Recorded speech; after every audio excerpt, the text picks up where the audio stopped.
Matapos ma-stroke 2 dekada nang hindi nakakalakad si Tatay Roger. Ayon sa kanya dahil sa init ng panahon at kanyang mga bisyo, nakatrigger ito na humantong sa stroke na nakaapekto sa kanyang kaliwang utak kaya naapektuhan maging ang kanyang neuromuscular system. Dala din ng init ng panahon.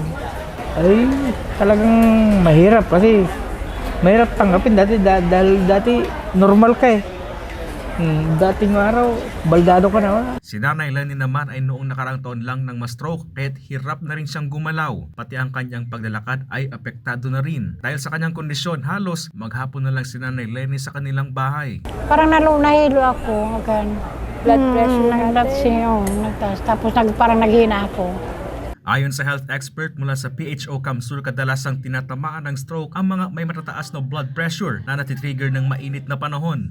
In terms of complication, madaming complications ang stroke since meron na silang limited mobility. Some of them nagkakaroon ng pneumonia, aspiration pneumonia kasi may difficulty na din sila sa salita, sa paglunok. Some of them can have contractures also kasi hindi naman sila nakakalakad masyado.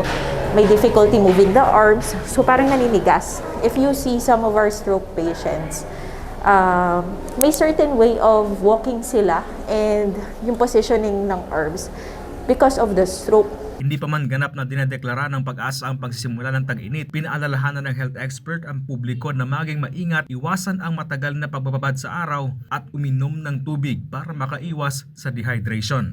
So, paalala, ngayong summer, so mainit na ulit yung temperature, common din yung heat stroke. To avoid na lang heat stroke, magdadala kayo ng payong, ng tubig, and pamaypay. Chris Novello, CSN.